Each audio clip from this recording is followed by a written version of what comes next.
Bonsoir à tous. Bruno Le Maire est l'invité de Preuve par Trois après avoir passé de longues heures à arpenter les allées du Salon de l'Agriculture où nous sommes. Bruno Le Maire, bonsoir. Bonsoir. Et merci d'être avec nous. Vous avez été ministre de ce secteur que vous connaissez bien. Vous multipliez aussi, bien sûr, ici les échanges directs avec les Français. Alors êtes-vous en campagne permanente, vous le direz tout à l'heure, à Nadège Puljac qui suit l'UMP pour l'agence France Presse, notre partenaire pour Preuve par Trois. Et puis, bien sûr, nous aborderons les dossiers agricoles, parfois très polémiques, avec Perrine Tarnaud de Public Sénat. D'abord, d'autres grands sujets de l'actualité. Cette nuit, Paris survolé par des drones, une Française enlevée au Yémen, et puis François Hollande qui est contraint de jouer au médiateur entre les représentants des communautés juives et musulmanes. Or, on l'a bien vu ces dernières semaines, le climat d'union nationale s'est volatilisé. Est-ce qu'il n'oblige pas aujourd'hui tous les responsables de droite, du centre et de gauche à renouer avec lui? Moi, je crois que la France aujourd'hui, elle a besoin avant tout de paix, de conciliation et d'autorité, les trois. La paix et la conciliation, ça veut dire le respect entre les communautés. Il y a différentes communautés religieuses en France. Elles doivent se respecter mutuellement. L'autorité, c'est le strict respect des principes républicains. L'État est là pour garantir la liberté de culte. Il est là aussi pour garantir la liberté de ceux qui ne croient en aucun culte et ne croient en rien. C'est parfaitement légitime. Mais c'est le rôle du chef de l'État, par exemple, de jouer le monsieur Bonzoffice, je le disais, entre les représentants du CRIF et du CFCM. Eh bien, moi, j'aimerais que les représentants des cultes puissent s'entendre eux-mêmes sans qu'il y ait d'intervention de l'État. Moi, je pense que le rôle de l'État aujourd'hui n'est pas d'interférer avec les religions. Il n'est pas d'organiser les religions à la place des religions. Il est de garantir le strict respect des principes républicains. Donc François Hollande outrepasse son rôle. J'estime que ce n'est pas le rôle de l'État de jouer les messieurs bons-offices entre différents cultes. J'estime que le rôle de l'État, c'est garantir le respect des principes républicains, de rappeler une règle simple. En République, ce sont les religions qui se soumettent à la République, ce n'est pas la République qui se soumet aux religions. Et il y a cette polémique, donc après les propos du président du CRIF, Roger Kuckerman, qui a fait porter donc la responsabilité des actes antisémites sur des jeunes musulmans. Il a dit que c'était vraiment une infime minorité. Est-ce que vous avez été choqué par les propos du président du CRIF? Je crois que la France a moins besoin que jamais de polémiques sur des sujets aussi sensibles. Elle a besoin de principes, les principes républicains que j'ai rappelés. L'État est là pour garantir de la liberté des cultes ou de ceux qui ne croient pas. Il n'est pas là pour interférer avec la vie des religions. Il est là pour garantir aussi le respect de chacun de ces cultes. Il y a aujourd'hui en France ce que j'appelle un antisémitisme chronique, qui va de l'injure, de l'insulte, de la menace verbale, de la menace dans le regard, jusqu'à la détérioration des lieux de culte, la profanation des lieux de culte, jusqu'à des attentats comme celui de l'hypermarché Cacher, dramatique, que nous avons connu il y a quelques semaines. Cet antisémitisme chronique doit être combattu à la racine. La racine, c'est l'éducation. Oui. Et c'est pour cela que je fais du combat pour l'éducation, le combat prioritaire aujourd'hui en France. Alors, donc, François Hollande a évoqué la lèpre de l'antisémitisme qui revient dans notre pays. Il y a un autre mot qui a marqué, c'est celui utilisé par le Premier ministre Manuel Valls, qui a évoqué l'islamo-fascisme. Est-ce que vous le reprendriez là à votre compte? Moi, je pense qu'on n'a aucun intérêt à exagérer les mots qu'on emploie. Je pense que ce sont les actions qui doivent être fortes et décisives, et pas les mots qui doivent être exagérés. Quand j'entends Manuel Valls parler, par exemple, d'apartheid en France, je pense que c'est une faute, une vraie faute politique, parce que ça revient en quelque sorte à nous expliquer que c'est l'État français qui est responsable de ce qui se pense aujourd'hui dans un certain nombre de quartiers. Ça n'est pas le cas. Parler d'islamo-fascisme, c'est dissimuler la réalité de la menace islamiste qui pèse aujourd'hui sur notre pays. Moi, j'attends d'abord pas clairement la désigner, forts. Cette menace. Certains même parlent du nazi-islamisme. Hein. Mais je pense qu'à force de forcer les mots que l'on emploie, on ne prend plus les décisions nécessaires pour combattre avec efficacité l'islamisme radical, qui est une menace pour nous tous en France, oui, et qui est une menace à l'extérieur de nos frontières. Alors justement, moi, je vais vous dire très simplement ma conception de la politique. C'est des mots qui soient peut-être plus mesurés et des actes qui soient beaucoup plus forts. Ah ben voyons le les socialisme aujourd'hui, c'est l'inverse. C'est des mots qui sont outrés et c'est des actes qui ne sont pas à la hauteur de la situation. Le dernier, c'est quand même l'engagement du porte-avions Charles de Gaulle dans la lutte contre le groupe État islamique. Voilà un acte fort qui ramène, diront certains peut-être, je ne sais pas vous, la France au rang de puissance qui veut compter. tout ce qui est Vous approuvez, intervention là? militaire, bien sûr que j'approuve. D'accord. Et j'approuve toutes les interventions militaires qui sont conduites actuellement contre Daesh, l'État islamique qui étend son emprise de l'Irak à la Syrie, en passant par le Yémen et maintenant la Libye. La Libye est pour moi un sujet de préoccupation majeur. J'ai échangé avec le secrétaire général des Nations Unies à New York il y a quelques heures sur ce sujet-là. Et j'ai bien vu que pour toutes les autorités internationales aujourd'hui, la Libye est la menace numéro 1. Conclusion, pour vous, Bruno Le Maire, est-ce qu'il faut intervenir? Est-ce que la France doit s'engager en Libye également? Je pense qu'il faudra un moment ou un autre une intervention militaire en Libye. Je crois simplement que la France n'a pas à prendre la tête de quelque coalition que ce soit dans cette intervention possible en Libye. Pourquoi? D'abord parce que la France ne peut pas être à la fois au four et au moulin. Ne peut pas à la fois être au Mali, présente en Irak, et en même temps s'occuper de la Libye. C'est à d'autres pays de prendre la tête d'une coalition pour ramener l'ordre en Libye. En deuxième lieu, je souhaite que le maximum d'États musulmans soient impliqués dans cette lutte en Libye. Qu'on ne puisse pas dire que c'est une guerre de civilisation. Il n'y a pas de guerre de civilisation. Il y a d'un côté notre civilisation, la civilisation européenne, la civilisation occidentale, et de l'autre, un État dictatorial qui s'appelle Daesh et qui n'a pas rang de civilisation. Donc je souhaite en deuxième lieu que le maximum d'États musulmans puissent être impliqués dans cette lutte contre Daesh pour montrer que ce n'est pas une guerre de civilisation, c'est une guerre de valeurs et de principes. Enfin, en troisième lieu, je souhaite effectivement que d'autres pays européens prennent une partie du fardeau. Je trouve aujourd'hui que les États européens ne sont pas suffisamment présents sur le sol, à côté de nos troupes, pour lutter contre l'islamisme radical. Alors, il y a une renaissance, semble-t-il, en ce moment, vous allez pouvoir en juger, c'est le couple franco-allemand, avec Angela Merkel, qui apprécie comme jamais, dit-on, désormais François Hollande. Peut-être que ça vous fait plaisir, Bruno Le Maire. En tous les cas, on les a sentis très actifs, évidemment, sur l'Ukraine. Est-ce qu'ils ont eu raison, selon vous, de faire confiance à Vladimir Poutine quand on voit comment ça se passe sur le terrain après les accords de Minsk? Ces accords, je le dis depuis le début, ce sont des accords en trompe-l'œil, malheureusement. Ce sont des accords fragiles. Donc ce qu'il faudra, c'est continuer à mettre la pression sur Vladimir Poutine, jour après jour, semaine après semaine, pour garantir toujours la le stabilité chaud, le froid, comment on fait en Ukraine. Continuer à maintenir la pression économique, continuer à aider les Ukrainiens, civilement et certainement pas militairement, pour montrer que l'Europe est du côté de l'État ukrainien, prête à lui apporter une aide civile, économique, pour tenir bon face à la Russie. Donc il faut toujours avoir un discours de fermeté avec Toujours. le président russe. Mais le seul langage que Vladimir Poutine peut comprendre, c'est un langage de dialogue. Vladimir Poutine peut comprendre de la part d'Angela Merkel et de François Hollande, et de fermeté, les deux à la fois. Et ne pensons pas une seconde qu'une signature d'un accord faisant respecter l'accord de Minsk, qui a été à peine sec, pourra tenir très longtemps si nous ne maintenons pas cette politique d'engagement mêlant le dialogue et la fermeté vis-à-vis de Vladimir Poutine. Alors, on va parler de l'UMP dans un instant. On va dire un mot sur le Parti Socialiste qui, ce soir, affronte ces frondeurs et qui sont qualifiés comme des irresponsables et des immatures par Manuel Valls, vous qui aimez commenter les choix linguistiques de l'exécutif, Bruno Le Maire. Est-ce que pour vous, le PS est définitivement fracturé? Il est surtout définitivement décrédibilisé, le Parti Socialiste. Les socialistes ne parlent plus qu'aux socialistes. Ils ne parlent plus aux Français. Les socialistes ne s'occupent plus que des socialistes, ils ne s'occupent plus des Français. Les socialistes ne voient plus que les socialistes, ils ne voient plus les Français.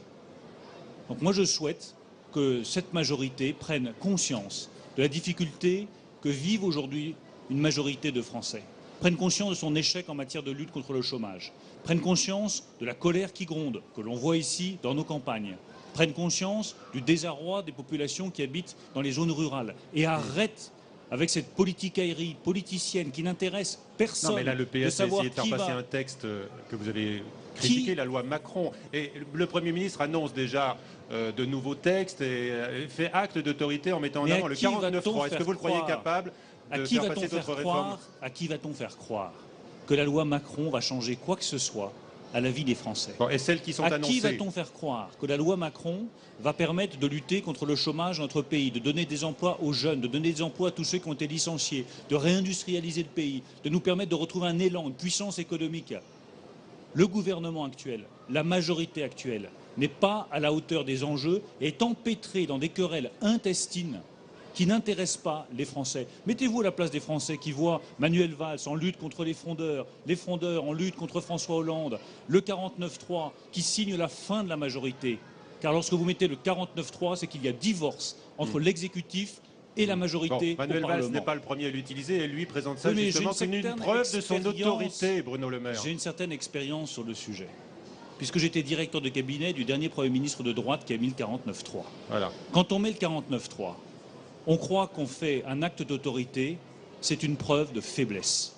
Le 49-3 est une preuve de faiblesse. C'est la preuve que l'exécutif ne tient plus sa majorité. C'est la preuve tout simplement que l'exécutif, François Hollande et Manuel Valls en tête, n'ont plus les moyens de gouverner. Voilà la réalité de la situation actuelle. Un pays qui s'effondre économiquement, des Français qui souffrent, un chômage qui n'a jamais été aussi élevé, une incapacité du gouvernement et du président de la République à apporter des réponses, et de l'autre côté, une majorité totalement éclatée entre l'exécutif et le Parlement. Eh bien, je trouve ça profondément préoccupant. Arnaud Montebourg a pronostiqué 800 000 chômeurs de plus à la fin du quinquennat, avec le Front National présent au second tour. Est-ce que vous êtes d'accord avec l'ancien ministre du redressement productif? Je pense qu'il y a une certaine joie mauvaise, comme on dit chez Arnaud Montebourg, qui a été expulsé du gouvernement, à parier sur l'augmentation du nombre de chômeurs. Moi, mon rôle de responsable politique, c'est de dire tout simplement aux Français que si nous voulons enfin faire baisser le chômage dans notre pays, il faut sortir du traitement social du chômage sur lequel nous vivons depuis 40 ans, qui est un échec total, et aller vers un traitement économique. Il faut arrêter de donner des chèques à tout le monde et se battre pour leur donner un emploi. Il faut modifier l'indemnisation du chômage, comme je le réclame depuis maintenant 4 ans, qu'on réduise la durée d'indemnisation du chômage. C'est ce que dit Manuel Valls. On va voir s'il va passer aux actes. Qu'on réduise la durée d'indemnisation du chômage et que l'on accompagne davantage les chômeurs dès le premier jour du chômage. Que l'on mette en place un nouveau contrat de travail, plus simple, plus souple, qu'on simplifie le droit du travail. J'ai proposé un nouveau code du travail de 150 pages pour répondre aux attentes des PME, des TPE, des artisans, des commerçants. Mais c'est tout ça qu'il faut le faire. Ça fait plus de 2 ans que François Hollande est au pouvoir. Qu'est-ce qu'il attend? Alors, une dernière question dans cette première partie de Preuve par 3. Ici, nous sommes au Salon de l'Agriculture concernant la Grèce qui finalement accepte le programme de réforme imposé par la zone euro. Bruno Le Maire, est-ce que c'est une défaite en race campagne pour le mouvement Syriza, selon vous? L'illusion gauchiste aura duré quelques jours. Chacun savait que c'était une illusion. Et c'est cette politique dont on ne veut plus. Où on se fait élire sur un projet et on fait le contraire 3 semaines après. Moi, je veux dire des choses vraies aux Français. Je préfère dire clairement ce que sera notre projet, ce que seront nos décisions, plutôt de faire comme Tsipras, qui promet monts et merveilles, qui pense qu'on pourra s'exonérer de ses responsabilités, ne pas rembourser sa dette, augmenter les salaires des fonctionnaires, tout ça. Mais maintenant qu'il s'incline, vous n'avez pas envie de le soutenir, de l'aider un peu? Certainement pas. Non. Je n'ai pas envie de soutenir un programme qui est un mensonge. Depuis le début, comme le programme de François Hollande était un mensonge depuis le début, le programme de la gauche en Grèce est un mensonge depuis le début. Il ne fera que nourrir davantage les extrêmes en Grèce. Quand on ment, les extrêmes montent. Moi, je suis pour un langage de vérité qui montre la réalité des problèmes et qui essaie d'apporter les solutions les plus crédibles possibles. Vous êtes un peu dopé, encore un peu plus peut-être par votre passage au salon, là j'ai l'impression. C'est le punch de la Martinique, je pense. Ah, c'est le punch de la Martinique, c'est un bon choix. Alors, on va parler de votre cheminement, pas seulement ici, dans les allées du salon. Bruno Le Maire, vous m'avez compris. Un récent article du Point vous concernant était titré « Attrape-moi si tu peux ». Alors vous allez dire dans un instant à Nadège Puljac de l'agence France Presse, notre partenaire, qui donc est à vos trousses. D'abord, ce reportage sur vos pas, signé Jérôme Rabier. C'est une petite entreprise qui ne connaît pas la crise. Monté il y a 2 ans et demi, le micro-parti de Bruno Le Maire est devenu une véritable écurie qui compte à droite. Fort de 30% des voix lors de l'élection à la présidence de l'UMP, Bruno Le Maire compte bien capitaliser. Je suis heureux pour ce que nous portons, le renouveau, qui est un engagement qui nous dépasse et un engagement qui ne fait que commencer. 4 salariés permanents seulement, mais un réseau de militants présents dans tous les départements, constitué au gré de sa centaine de déplacements en France, et qu'il faut désormais renforcer si jamais Bruno Le Maire se lance pour la primaire de 2016. C'est pas en 2016, à l'échéance des primaires, s'il prend cette décision, qu'il faudra se réveiller tout d'un coup en se disant « Oh là là, qu'est-ce qu'on fait maintenant ?»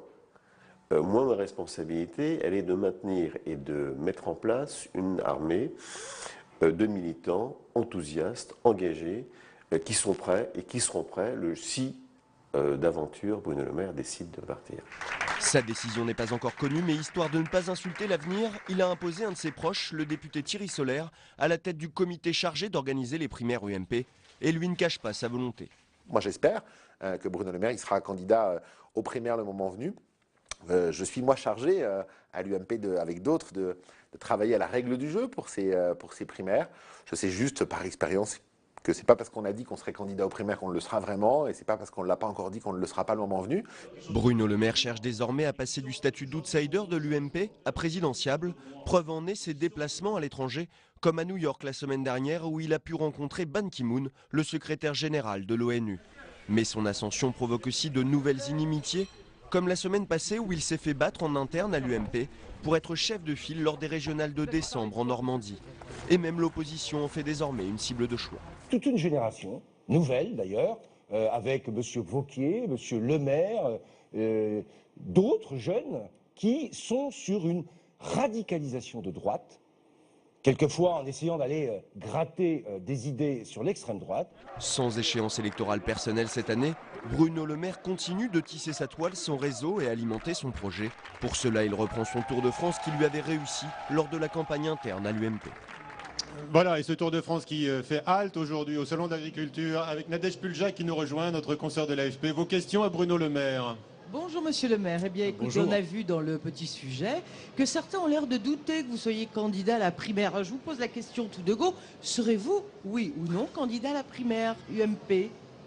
Vous savez, Nadège Puljac, il y a une très belle expression italienne qui dit « qui va piano va sano ». Donc vous allez Chaque piano. chose en son temps. Très bien.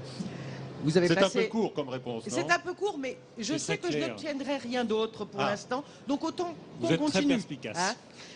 Vous avez passé la journée, donc on l'a dit, au Salon de l'Agriculture. Vous n'étiez pas le seul. Il y avait également Alain Juppé, il y avait Xavier Bertrand. Demain, Nicolas Sarkozy sera là. On a quand même l'impression que le Salon de l'Agriculture, c'est un passage obligé pour les futurs candidats, que vous serez peut-être donc, à la primaire de l'UMP. Est-ce que C'est un exact? indice supplémentaire. C'est surtout un passage obligé pour un ancien ministre de l'Agriculture, si je puis me permettre. J'ai été 3 ans ministre de l'Agriculture. J'ai un attachement très profond pour le monde paysan. Je veux les défendre. Et donc je suis très heureux de passer plusieurs heures au Salon de l'Agriculture pour écouter les paysans, comprendre leurs difficultés, essayer d'y apporter des réponses. J'entendais M. Le Foll tout à l'heure, qui me reprochait de me rapprocher de l'extrême droite. Moi, il me fait rire, M. Le Foll. Il ne prend aucune des décisions nécessaires pour répondre aux attentes des agriculteurs, pour alléger leurs difficultés, pour leur permettre de vivre mieux. Il fait objectivement, faute de résultats dans les campagnes, monter le Front National dans les campagnes. Mais Et vous, nous la reproche droite, est-ce que ensuite, vous savez il nous reproche ensuite de faire monter le Front National. Je pense que ce qui fait monter le Front National, c'est les échecs des socialistes sur le terrain. Mais pour la droite, on va revenir à la droite. Est-ce que vous savez encore parler au monde rural? Je l'espère, et je crois qu'on a des choix effectivement clairs à faire. Et j'ai eu le sentiment, pendant toutes ces heures que j'ai passées au Salon de l'Agriculture, qu'il fallait que nous soyons plus clairs dans nos propositions pour le monde rural. Les agriculteurs ont des difficultés sur l'application des normes environnementales. Bien, ayons le courage de dire qu'il faudra repousser la mise en place de certaines règles environnementales qui sont aujourd'hui trop lourdes, trop complexes pour les agriculteurs. Tous les Il dossiers faut agricoles, simplifier. on va les aborder un peu plus tard dans Mais l'émission. je veux simplement dire politiquement qu'il est temps que nous ayons le courage de dire clairement aux agriculteurs, au monde rural, ce que nous ferons pour nous. Et on ne pourra pas, pardonnez-moi l'expression, ménager la chèvre et le chou. Il y a un moment donné, il faudra prendre position clairement. Je suis du côté des producteurs, je veux défendre les agriculteurs et je continuerai à tenir cette Mais ligne-là. vous avez eu le pouvoir pendant 10 ans. Vous avez été vous-même, comme vous le disiez, ministre de l'Agriculture de 2009 à 2012, je le rappelle. Et qu'est-ce que vous avez fait pendant tout ce temps-là? Parce qu'aujourd'hui, vous disiez tout à l'heure, la situation des agriculteurs est Eh bien, très pas assez, préoccupante. Ça ne Nadège date pas Puljac. d'aujourd'hui. Ça Si, ne date pas si nous d'aujourd'hui. avions répondu à toutes les attentes de notre électorat, nous n'aurions pas été battus en 2012. Et je vais vous donner un exemple Donc vous très n'avez pas concret. répondu aux attentes des agriculteurs Non, en votre pas temps. suffisamment, non, et je le dis moi-même comme ancien ministre de l'Agriculture. J'ai discuté avec les représentants de la filière porcine, de la filière bovine. Je me suis battu pour qu'on simplifie le régime des installations classées, c'est-à-dire ce qui permet à un exploitant de regrouper 2 exploitations et d'être plus compétitif. On n'a pas réussi à le simplifier suffisamment. C'est notre propre majorité qui a reculé devant cette simplification. C'est notre propre majorité qui n'a pas permis aux agriculteurs de reconstruire une nouvelle exploitation avec une autorisation en 6 mois. Il faut 6 mois en Allemagne, il faut près de 2 ans en France pour obtenir cette autorisation. Ne nous étonnons pas après qu'il y ait cette colère sourde dans le monde agricole. Et il faut que nous prenions des engagements, par exemple sur les installations classées, mais sur 50 autres dossiers, que la prochaine fois, nous tiendrons parole et nous le ferons. Ça, on le dit à chaque élection. Eh bien, le monde rural sera décisif dans les prochaines élections. Les paysans, les agriculteurs, tous ceux qui vivent aujourd'hui du monde rural, qui apportent des emplois, qui apportent leur travail, leur activité, ils nous regarderont de près et je pense qu'ils ne prendront pas des vessies pour des lanternes.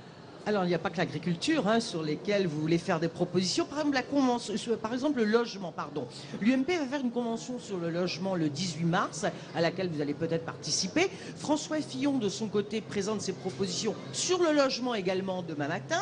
Vous préparez votre projet, Juppé prépare son projet, Monsieur Juppé prépare son projet, Monsieur Bertrand également. On a l'impression qu'il y a beaucoup de chapelles chez vous. Est-ce qu'il y a un clocher commun? Vous me permettez une deuxième expression populaire? Abondance de biens ne saurait nuire. C'est très bien. C'est très bien. Non, mais ce que je veux dire par là, c'est que l'UMP doit proposer un socle de projet qui doit être clair, avec des lignes qui doivent être fortes. Moi, j'ai proposé des lignes très simples et très fortes. Un État régalien plus solide, avec une restauration de son autorité, des entreprises libres, totalement libres, l'éducation comme projet prioritaire, la construction européenne à 19 plutôt qu'à 28. Bien que l'UMP pose les bases de son projet et ensuite libre à chaque candidat déclaré à la primaire, que ce soit François Fillon, Alain Juppé, Xavier Bertrand, d'apporter des compléments. Ça ne me dérange pas, je trouve même que c'est une très bonne chose que tous les candidats déclarés à la primaire puissent faire preuve d'initiative, d'audace et proposer des choses nouvelles pour le parti. Mais compétition, c'est formidable la compétition. Nous à droite, on serait contre la compétition du moment que les règles sont claires et que les règles sont respectées par tout le monde. La compétition est une bonne chose. Si la compétition est une émulation, c'est très bien. Si elle est une critique systématique du voisin, ça n'est pas bien. Vous vous êtes fixé des règles là, en la matière alors. Toujours. Moi, je me fixe toujours des règles de comportement et je pense que c'est très bien. Vis-à-vis de vos concurrents. On ne critique pas vis-à-vis de mes concurrents. Je ne critique jamais, personnellement, un concurrent à droite parce que j'estime que ça n'a absolument aucun sens. On est là, effectivement, pour avoir de l'émulation, pour qu'il y ait une compétition dans les projets, dans les idées, qu'au bout du compte, on propose le meilleur pour les Français. Il n'y a que ça qui compte pour moi. Qu'on ait, au bout du compte, sur la table, le meilleur candidat avec le meilleur projet pour les Français. Uniquement. Et Nicolas Sarkozy, comment vous le voyez? Vous le voyez comme le patron de votre parti ou un candidat parmi d'autres pour la Non, je le vois primaire? comme le président du parti. Il a su rassembler le parti? Il est président du parti. Il rassemble, et je crois que c'est le rôle du président du parti de rassembler le plus largement possible. Pas seulement, il doit aussi incarner un leadership. Oui, Il rassemble, à charge pour lui maintenant d'affirmer effectivement un leadership, mais le leadership, ne nous y trompons pas, il sera décidé le moment venu par la primaire. Donc par les militants, les sympathisants qui se reconnaissent dans nos idées et dans nos valeurs. C'est le choix qu'on a tous fait. Un parti avec un président dont la légitimité est reconnue par tous, et ensuite un candidat à la présidentielle qui sera désigné par les primaires et seulement à ce moment-là. Vous savez qu'il y a un sondage BVA qui vient de paraître selon lequel seuls 22% des Français veulent de Nicolas Sarkozy comme représentant de la droite en 2017. Vous faites partie des 22% ou des 78% restants? Je pense que vous êtes trop fine observatrice, Nadège Puljac, pour attendre de moi une réponse à ce sujet. Je vais vous dire très simplement, si on suit les sondages en politique, je peux vous dire, on reste chez soi, on ne bouge plus le petit doigt. C'est sa volonté, son intuition qu'il faut suivre, sa détermination. Je crois que c'est la seule chose qui compte. Et que vous inspire ce chiffre en général, quand même? Ça balaye les sondages. Ah oui, mais quand même, vous avez une appréciation sur ce chiffre, effectivement, que donne Nadège. Donc 22% des Français, seuls 22% souhaitent voir Nicolas Sarkozy candidat en 2017. Et c'est un recul de 11 points par rapport à juillet 2014. Il sort un sondage par jour, pour ne pas dire par heure, en France. Si je il y en a certains que vous regardez plus attentivement. À commenter les sondages, eh bien, je perdrai mon fil. Et mon fil, c'est de proposer aux Français, en les écoutant, en passant du temps avec eux, quelque chose qui puisse les convaincre qu'il y a encore un espoir en politique, que la politique peut vraiment changer les choses, qu'il peut y avoir de nouvelles pratiques politiques, qu'il peut y avoir encore du renouveau dans la vie politique française. Les Français, effectivement, ils sont lassés de voir les mêmes discours, les mêmes visages, les mêmes propositions, les mêmes idées, les mêmes slogans de droite, la même pratique politique, le cumul des mandats, allez nous les hauts changer tout fonctionnaires qui Vous font de êtes la un politique. visage neuf, Eh bien, vous. je suis un candidat pour les Français, pour leur apporter du renouveau. Comment est-ce que ça se traduira le moment venu? Vous le verrez bien. Un peu de patience. Il y a un autre pourcentage qui, lui, n'est pas un sondage. C'est les 30% ou les près de 30% de voix que vous avez obtenus pour la présidence de l'UMP le 29 novembre dernier. Comment est-ce que vous faites pour capitaliser sur ces voix? Alors ça, c'est beaucoup plus important qu'un sondage, parce que ce sont effectivement des voix de Français. Et moi, je ne crois qu'à ça, aux voix des Français. En 2015, je vais continuer, comme je le fais aujourd'hui au ministère, au Salon de l'Agriculture, à circuler en France, à voir des Français, à aller sur le terrain, écouter, comprendre, proposer. Et puis fin 2015, début 2016, je prendrai une décision. Mais prenons le temps de cultiver ce qui a été lancé comme message par les Français de droite à la fin de l'année 2014. Le message qui a été lancé avec ces près de 30%, il est simple. Nous voulons du changement. Nous voulons du renouveau. Vous Et étiez même le au candidat du cœur renouveau. de l'électorat de la droite, ce message a été lancé clairement. Je l'ai entendu, ceux qui me soutiennent l'ont entendu, les députés, sénateurs, élus locaux, maires qui me soutiennent l'ont parfaitement entendu. On veut du renouveau. Eh bien, il faut continuer à le cultiver en 2015. 2015, je vais cultiver ce score qui m'a été donné par les électeurs de droite. Alors en 2015, et bientôt, il y a des départementales. Premier tour, 22 mars. Les sondages annoncent de bons scores pour le Front National. Est-ce que ça vous inquiète? La menace du Front National, j'en parle depuis maintenant 3 ans. On le voit sur les terrains. L'exaspération, un sentiment d'abandon, de délaissement de beaucoup de Français, un sentiment qu'on n'apporte pas des réponses concrètes à leur situation. Et puis une réalité, la réalité c'est que depuis 40 ans, on pouvait regarder, le chômage il n'a pas beaucoup baissé. On a été incapable d'empêcher la désindustrialisation, on a été incapable d'empêcher la paupérisation de certains territoires. Eh bien, à nous d'apporter des réponses suffisamment fortes pour combattre le Front National. Oui, le Front National est fort aujourd'hui en France, on le sait tous. À partir de là, on fait quoi? On se réjouit, ni vous, ni on la commente. gauche n'arrive à contrer le Front National. Et Parce quand vous parlez que de nos renouveau pour les propositions- Français, c'est le visage du renouveau, c'est Marine Le Pen pour les Français. Eh bien, c'est bien la preuve qu'il faut, face au visage de Marine Le Pen, être capable, à droite, de proposer de nouveaux visages, de nouveaux discours, de nouvelles offres politiques. Et ça passe aussi par un comportement politique différent et par des discours et des propositions les plus claires possibles. Et alors, en cas de second tour, c'est la question que tout le monde se pose, bien sûr, PS, FN. Vous faites quoi, vous, personnellement? Eh bien, moi, je laisse les électeurs libres de trancher. Je l'ai fait dans le Doubs et je revendique cette position. C'est le nini? C'est pas en appelant à voter pour les socialistes que nous ferons baisser le Front National. C'est une position de combat que je prends. Prenez le comportement politique. Quand je vois que certains, dans ma famille politique, continuent à défendre le cumul des mandats, continuent à cumuler la haute fonction publique et la vie politique, mais les gens ne comprennent plus cela. Ils ne comprennent plus cette attitude politique. Donc à nous d'avoir un comportement politique différent, des propositions fortes. C'est la seule réponse au Front National. Et des électeurs Non, qui mais votent là, il y a Front quand même National. en cas de duel, on parle du second tour, Mais je vous de la parle très clairement. présidentielle. On ne parle pas d'une élection partielle Mais dans parce le Doubs ou que, ailleurs. parce Qu'est-ce que vous faites? que tout le monde se résigne à avoir Marine Le Pen au deuxième tour de l'élection présidentielle en 2017. Jamais, je vous dis bien jamais, je ne me résignerai à voir Marine Le Pen au deuxième tour de l'élection présidentielle en 2017. Non, mais si ça arrive. Jamais. Eh bien, je refuse de me placer dans ce cas de figure. Parce que je ferai tout pour que ce soit nous qui soyons qualifiés au deuxième tour de l'élection présidentielle et que ce soit ma famille politique qui gagne l'élection présidentielle. Vous savez, des électeurs du Front National depuis ce matin, j'en ai vu au Salon de l'Agriculture. Ils se J'ai présentent, ils discuté viennent comme avec ça eux. vers vous. Mais vers vous, on a l'impression que c'est des gens qui sont des martiens. Non, mais les électeurs du Front National, ce ne sont pas des Ils vous le martiens, disent. c'est des gens comme vous et comme moi, qui demandent simplement, comme vous et comme moi, qui demandent simplement qu'on apporte des réponses à leurs questions, à leurs problèmes, à leurs difficultés. Si on n'a pas compris cela, qu'aujourd'hui des millions d'électeurs en France estiment que les responsables politiques n'apportent pas les réponses crédibles aux difficultés qu'ils vivent, on laissera le Front National progresser. Si on a de la considération, de l'écoute, de l'attention pour tous ces Français, et que nos réponses sont suffisamment fortes et crédibles, là on fera baisser le Front National. Moi je ne connais pas d'autres réponses à la montée du Front National en France. Merci Nadège. Perrine Tarnaud de Public Sénat va arriver maintenant et on va ouvrir à nouveau quelques grands dossiers agricoles et pour la survie de ce secteur, pour notre alimentation aussi, bien évidemment, notre sécurité alimentaire aussi. Marie Brémaud a pris comme vous le pouls d'une population inquiète.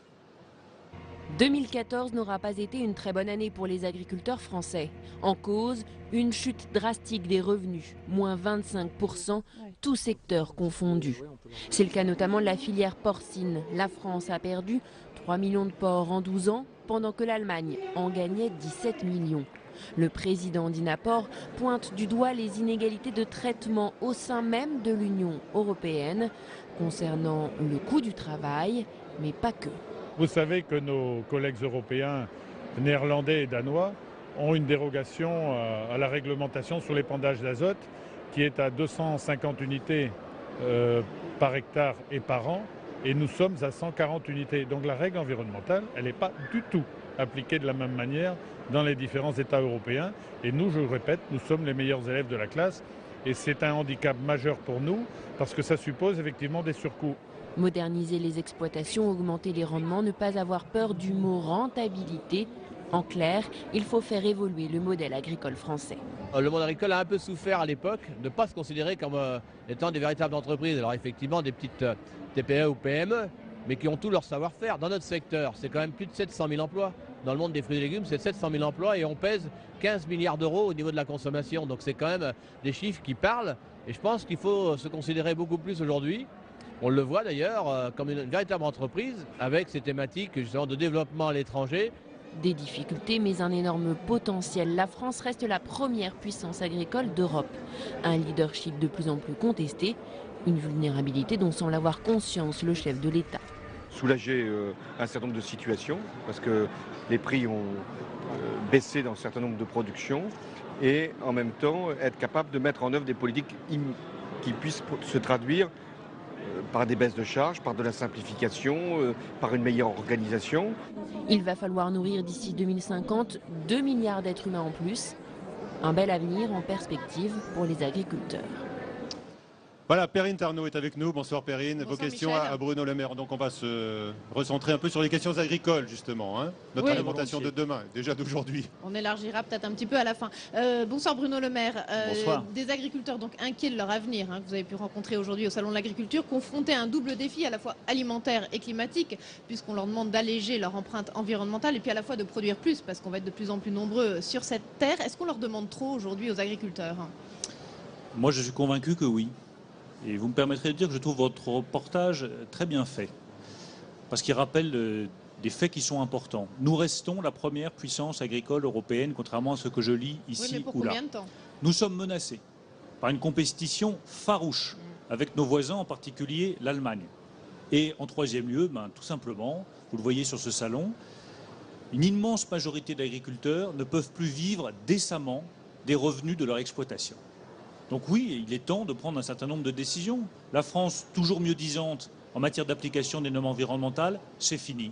Les producteurs doivent passer avant. Ils ont besoin de temps, ils ont besoin de compréhension. Mais il faut protéger aussi l'écosystème. De Mais plus en on plus peut très bien fragilisé. protéger l'écosystème en prenant un petit peu plus de temps. Qu'est-ce que nous voulons au bout du compte? Que nos producteurs disparaissent? Des pans entiers de l'agriculture française sont menacés de disparition.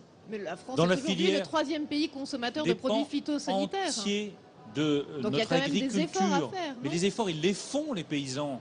Ça fait des années qu'ils les font.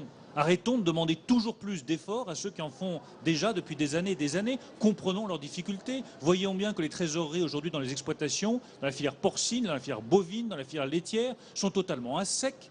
Ils ne peuvent pas faire plus. Qu'est-ce que vous voulez au bout du compte? Qu'ils disparaissent? Ils disparaîtront. Très bien. Qu'est-ce qu'on fera Non, mais il y a ensuite? deux impératifs Qu'est-ce qu'on qu'on fera pourrait ensuite? concilier. On importera, La survie des on exploitants et puis importera aussi celle de des la viande consommateurs. bovine, du lait ou des fruits et légumes réalisés dans d'autres pays avec des conditions environnementales encore moins satisfaisantes. Donc C'est ça qu'on veut l'agroécologie de au bout du Stéphane Le compte. Foll, finalement, c'est pas le bon choix pour l'agriculture L'agroécologie française? me paraît un concept totalement fumeux.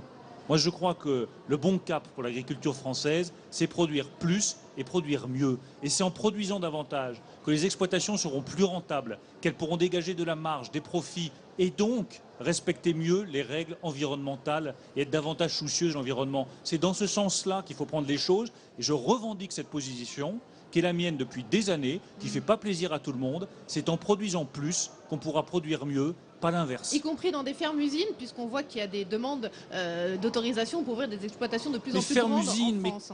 Qu'est-ce que c'est que ces slogans? Je vois dans la Creuse une exploitation. Qu'est-ce que c'est que ces slogans? Mais qu'est-ce que l'on veut? Regardez dans la Creuse. Il y a une exploitation qui veut ouvrir l'agriculture de demain. C'est une agriculture qui est respectueuse de l'environnement. Dans la Creuse, il y a des zadistes qui se mobilisent justement. Parce qu'elle dégage suffisamment de revenus et de profits pour investir dans l'environnement. Dans la Creuse, vous avez une exploitation qui veut faire de l'engraissement de bétail pour 1000 veaux. Bien, je vais vous dire, je trouve ça formidable comme projet. Et je suis désolé de voir que des zadistes, des gens d'extrême gauche, bloquent ce projet sur la base de considérations environnementales qui sont exagérées, avec des inquiétudes qui sont exagérées. Qu'est-ce que l'on veut? Que nos paysans vivent bien? Eh bien, il faut effectivement engraisser nos veaux en France, rapatrier la valeur ajoutée en France, permettre à nos exploitations d'être compétitives. Car si on continue dans le chemin qui consiste à pointer du doigt tous ceux qui essaient d'être plus compétitifs, tous ceux qui font des efforts, les exploitations fermeront et n'auront plus que nos yeux pour pleurer. Et dans vos assiettes, vous aurez des produits qui ne seront plus réalisés en France. Juste pour finir sur les zadistes, il y a eu encore des violences ce week-end à Nantes, également à Toulouse. Comment résoudre ces heurts qui risquent de se multiplier si ce genre de projet voit le jour en France? Par l'autorité. C'est-à-dire Par l'autorité. Je ne vois pas au nom de quoi, au nom de quelle légitimité, au nom de quel droit, des zadistes, des représentants de l'extrême gauche... Ils sont illégitimes selon vous? Ils sont illégitimes. Et la seule réponse, c'est l'autorité. Car je ne vois pas au nom de quoi ils empêcheraient un producteur qui respecte toutes les règles juridiques, qui s'est lancé dans un projet d'entrepreneuriat formidable, qui soit bloqué dans son projet, dans la création de richesses qu'il va faire, dans les emplois qu'il va produire, par des gens qui ne représentent qu'eux-mêmes et qui ne respectent ni le droit ni la République. On revient à l'agriculture avec la fin des quotas laitiers début avril. Est-ce qu'il faut craindre, Bruno Le Maire, cet environnement totalement libéralisé ou au contraire en profiter pour s'adapter, augmenter les cheptels et les tailles de ferme? Pour le coup, je crois qu'il y a un combat idéologique à mener qui est important. Une partie de l'Europe et des États européens veut un modèle ultralibéral avec des exploitations absolument gigantesques. Ce n'est pas les exploitations dont je parle, concentrées uniquement dans quelques points du territoire français. Par exemple, sur la production de lait, on fermerait tout le lait dans le sud-ouest, dans d'autres régions, pour le garder uniquement en Normandie ou dans le Nord. Je suis totalement opposé à ce type de projet politique. Et je pense que la France doit se battre au niveau européen pour que nous gardions notre modèle agricole dans lequel peuvent se développer de grandes exploitations très compétitives, mais où des exploitations de taille plus modeste, avec des produits de grande qualité, des AOC, puissent également continuer à survivre. Je pense que l'Europe doit changer de ce point de vue-là de modèle. Je donne juste un exemple sur la consommation des produits locaux.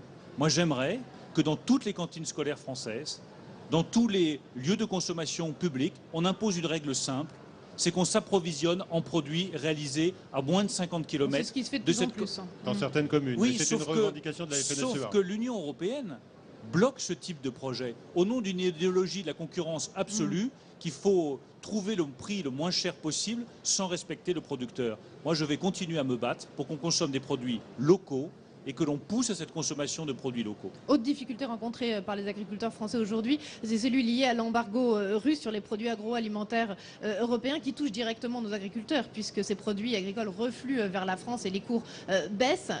Comment lutter là? Ils sont complètement démunis, nos agriculteurs français. Je me suis battu pendant un an pour lever l'embargo russe sur la viande bovine française. Et nous avons obtenu gain de cause avec Nicolas Sarkozy en discutant directement avec Vladimir Poutine. Eh bien moi je souhaite que dans les discussions actuelles qui ont lieu avec Vladimir Poutine et avec la Russie, au plus haut niveau de l'État, car c'est au plus haut niveau de l'État que ça se joue, on fasse pression sur la Russie pour obtenir la levée de cet embargo. Il en va de la survie de milliers de producteurs bovins en France et de milliers de producteurs tout court. Le marché russe est essentiel pour nous, essentiel pour nos paysans. Ça doit faire partie des négociations actuelles avec la Russie. Jeudi, il y aura une des visites politiques les plus suivies au Salon de l'Agriculture, c'est celle de Marine Le Pen. Elle promet aux campagnes de relancer les commerces de proximité, de stopper la fermeture des services publics, de rendre à l'agriculture tous les millions qui vont à Bruxelles. Vous lui répondez quoi? Démagogie? Mensonge. Marine Le Pen ment aux Français et elle ment aux paysans français. Elle leur dit on va sortir de la politique agricole commune et ça ira mieux. Ça ruinera les paysans français. Elle leur dit il faut fermer des frontières. Fermer les frontières, vous ne pourrez plus exporter un seul produit agricole français. Ce sera la ruine de toutes les exploitations françaises et la chute des prix, donc la chute des revenus des paysans français. Alors qu'est-ce que vous proposez aux zones très rurales, elle nous dit isolées? il faut multiplier les aides sociales, les services publics. Qui va payer? Ce sont les producteurs eux-mêmes. Qui va régler la facture? Ce sont les paysans eux-mêmes qui, eux, vivent de leur travail et de leurs revenus et pas des aides sociales. Marine Le Pen ment aux agriculteurs français. Elle leur vend des illusions. C'est à nous, l'UMP, la droite, le centre, d'apporter à tous les paysans français des réponses qui soient à la fois plus fermes et plus crédibles. Alors on sort un petit peu de l'agriculture, Bruno Le Maire. Je voulais parler d'un amendement de la loi Macron qui permet de modifier les jours fériés. Ainsi, la fin du ramadan pourrait devenir férié, notamment dans les départements d'outre-mer. À l'inverse, des fêtes catholiques ne seraient plus chômées. Est-ce que vous êtes pour cet amendement? D'abord, je me demande vraiment ce que cet amendement vient faire dans la loi Macron. Ça tombe comme un cheveu sur la soupe. C'était censé... Oui, mais sur le principe, ça pose quand même une réelle difficulté. Je ne vois aucune nécessité de toucher aujourd'hui au calendrier des fêtes françaises. Et je pense que ça n'apportera aucune paix, comme je le souhaite, aucun apaisement dans une société qui en a terriblement besoin. Je crois que la responsabilité politique aujourd'hui, c'est de poser sur la table les sujets d'urgence immédiats, et ils sont nombreux. Le premier d'entre eux, c'est le chômage, c'est l'emploi des jeunes. Ne perdons pas de temps dans des polémiques stériles, totalement inutiles, sur le calendrier des fêtes françaises. C'est un recul de l'unité, de l'identité française. C'est surtout le mauvais sujet au mauvais moment. C'est un sujet dont on parle ici au salon, hein, sur le stand de la Réunion par exemple.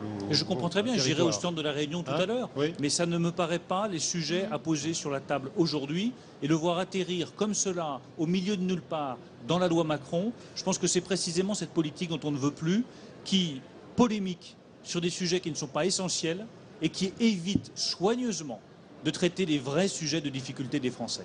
Pour finir, Bruno Le Maire, vous dites vivre aujourd'hui un des moments politiques les plus heureux de votre carrière. Alors, je vous le confirme. Vous nous le confirmez, donc rassurez-nous aussi.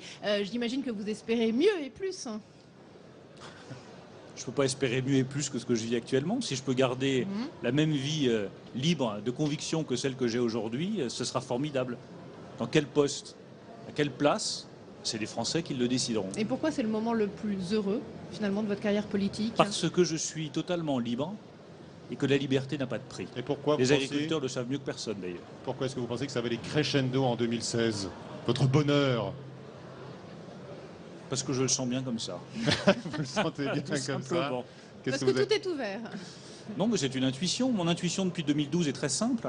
Depuis 2012, je dis que le système politique français est en train de s'effondrer sous nos yeux, que les Français, on ne leur propose pas ce qu'ils peuvent attendre en termes de changement politique. C'est mon intuition depuis 2012. Eh bien, je suis la même intuition en me présentant aux élections à l'UMP, en allant à la rencontre des Français, et on verra à quelle décision ça me conduit début 2016 ou fin 2015. On les a presque devinées au cours de cette émission. Parfois, nos intuitions nous trompent. Parfois, nous avons eu quelques intuitions au cours de cette émission. Merci, Bruno Le Maire, d'avoir été avec nous ici au Salon de l'Agriculture. Merci, Perrine. Bonsoir à tous et à très vite. Merci.